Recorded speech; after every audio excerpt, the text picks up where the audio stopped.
Lori Harvey is undeniably beautiful, a vision of effortless chic.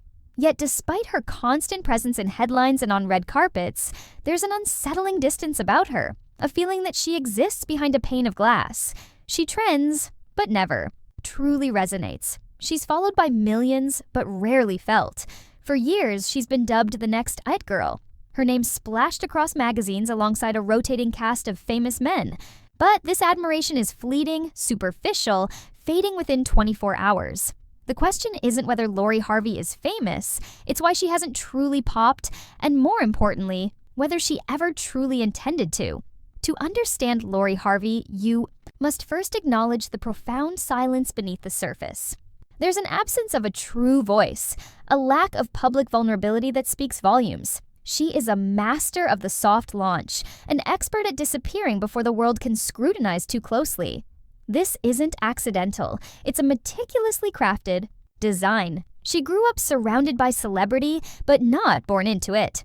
Her story begins with Steve Harvey, her adoptive father, whose booming media presence and fatherly persona are cultural staples. Steve married Lori's mother Marjorie in 2007, when Lori was a child.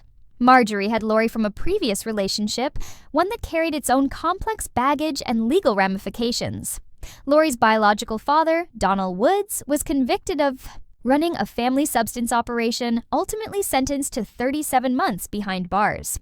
Marjorie and Donald's marriage ended, and Marjorie later moved on with Steve. When a child experiences primal abandonment, the separation from or rejection by a primary caregiver, it leaves an indelible mark. Children may lack the words to explain it, but they profoundly feel the shift. As they mature, they can internalize the idea that they are replaceable, that love can be bought or swapped, or that the name on a birth certificate matters less than the persona projected. Perhaps Lori learned early on that image was everything. Her mother always appeared impeccably put together, a woman who played the role of wife and socialite with precision. Steve, meanwhile, is loud, wise, protective, but also a man with 3 marriages under his belt, one who preaches family values on television while navigating his own complicated histories. In that household, appearances weren't just important, they were currency. And when you grow up in a world where your identity is shaped by your associations, it becomes incredibly difficult to truly know who you are beneath the polished exterior. From the outside, Lori projects confidence, composure, and untouchable quality. But there's a crucial difference between privacy and disconnection, between mystery and emotional vacancy. She rarely speaks, seldom opens up. Interviews are scarce. Depth is almost non-existent. Even her social media posts feel curated by an invisible marketing team, beautiful but manufactured, with captions that reveal nothing. And when she attempts to build something of her own, the cracks begin to show. Her skincare brand, SKN by LH, launched in 2021 with fanfare but quickly lost momentum.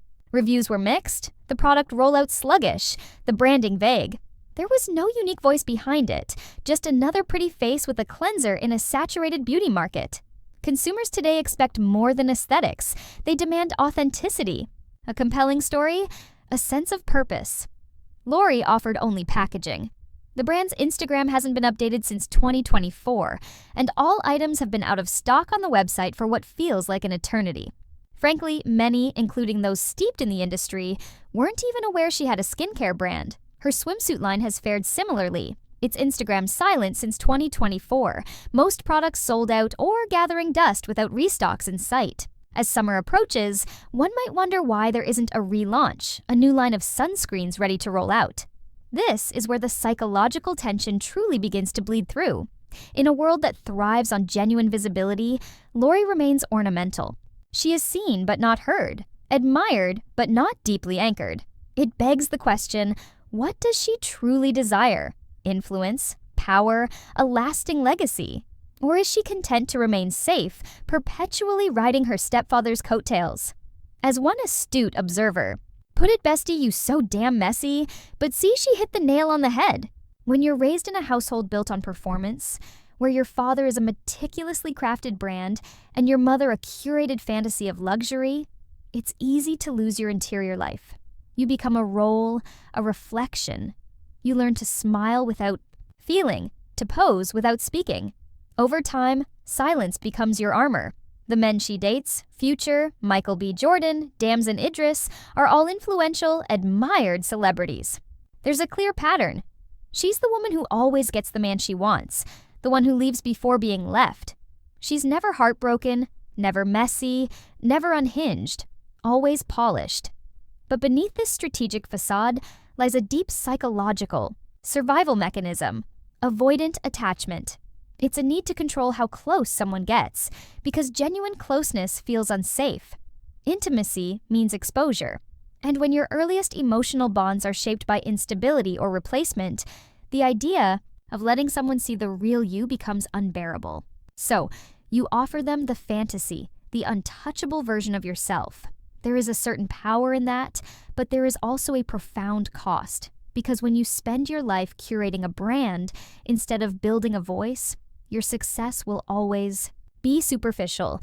You'll have the face, the outfits, the boyfriends, the name, but you'll never achieve true impact. Not because you lack brilliance, but because you've never been taught that your authentic self is safe to show. And that's what we observe with Lori, a woman followed by millions, yet not deeply respected, because true respect is earned through vulnerability, through offering something unique and authentic that cannot be copied or duplicated. Lori hasn't given that, and perhaps she doesn't know how. There's also the matter of inherited femininity. Her mother, Marjorie, has long been a subject of discussion as the quintessential woman of leisure, always draped in designer clothes, traveling the world, speaking only with elegant precision, and always intentionally mysterious. Her past, which includes ties to men with criminal records, has always been quietly buried. Her reinvention as a socialite meticulously crafted under Steve's umbrella. It appears Lori is attempting to follow this exact blueprint. It's not that she lacks talent, it's that she hasn't revealed what her talent is. She hasn't shown the world who she is when no one is looking. And until she does, she will remain a placeholder, a template, a muse for someone else's projection. Her skincare brand faltered not because people dislike her, but because they don't know her. She hasn't earned their loyalty. She has only earned their gaze. And gazes are notoriously fickle. She possesses the potential to shift culture. She has the look, the access, the resources, but she appears to lack the emotional blueprint. Because when you're raised in a world that prizes perfection, honesty feels like betrayal. She has watched her parents construct an empire out of an image. She has watched her father offer advice to millions, while his own household burned with past complications. She has watched her mother reinvent herself without ever divulging the truth of what came before. Lori has learned that silence is survival, that mystery is power, that the moment you reveal too much, you lose control.